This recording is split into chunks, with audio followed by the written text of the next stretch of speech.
బ్రహ్మదేవుడు ఒక కమలంలో కూర్చుని ఉన్నారు. చుట్టూ చూస్తే ఆయన తప్ప సృష్టిలో ఇంకెవ్వరూ లేరు. ఆ కమలం నుండి బయటకు వచ్చి చూస్తే శ్రీ మహావిష్ణువు శేషతల్పంపై పడుకుని ఉన్నారు. దాంతో బ్రహ్మగారి కోపం వచ్చి విష్ణువుతో, ఎవరు నువ్వు, ఈ సృష్టికే పెద్దవాడిని, నేను వచ్చినప్పుడు లేచి నుంచోవాలని తెలియదా అని కొంచెం పరుషంగా మాట్లాడతారు. దాంతో విష్ణువుకు కూడా కోపం వస్తుంది. అయినా సరే ఆ కోపాన్ని అణుచుకొని, నువ్వు ఇప్పుడు ఒక కమలం నుండి దిగి ఇక్కడికి వచ్చావు కదా, ఆ కమలం నా నాభి నుంచి వచ్చింది, అంటే నా నాభి కమలంలో నువ్వు ఉద్భవించావు, అంతేకాదు ఈ సమస్త బ్రహ్మాండంలో నా నుండే వచ్చాయని చెప్పి విష్ణువు అంటారు. సో ఇలా ఇద్దరికి వాగ్వాదం జరుగుతుంది. ఎంతలా జరుగుతుందంటే చివరికి వాళ్ళిద్దరూ ఒకళ్ళపై ఒకళ్ళు యుద్ధానికి దిగుతారు. హంసవాహనాన్ని ఎక్కి బ్రహ్మ, గరుత్మంతుడిని ఎక్కి విష్ణువు ఒకళ్ళపై ఒకళ్ళు బాణ పరంపరలను కురిపించుకుంటారు. బ్రహ్మ విష్ణువులు ఇద్దరికి సంబంధించిన గణాలు కూడా యుద్ధంలో పాల్గొంటాయి. యుద్ధం అనేది అతి భయంకరంగా జరుగుతోంది.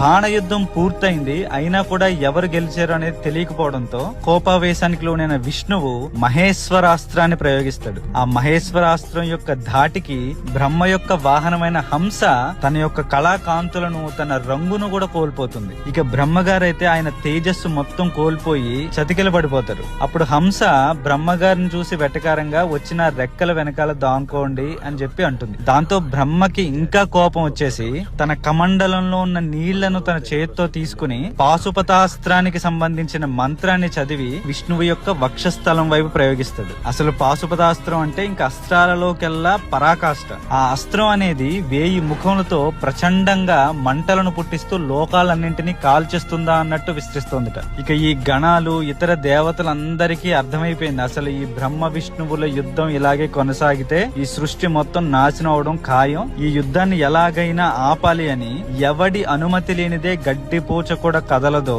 ఎవడైతే సృష్టి స్థితి లయ తిరోభావ అనుగ్రహం అనే పంచకృత్యాలు నిర్వహించబడుతున్నాయో ఆయన దగ్గరికి వెళ్లి శరణు కోరాల్సిందే, ఈ యుద్ధాన్ని ఆపాల్సిందే అని చెప్పి అందరూ బయలుదేరారు.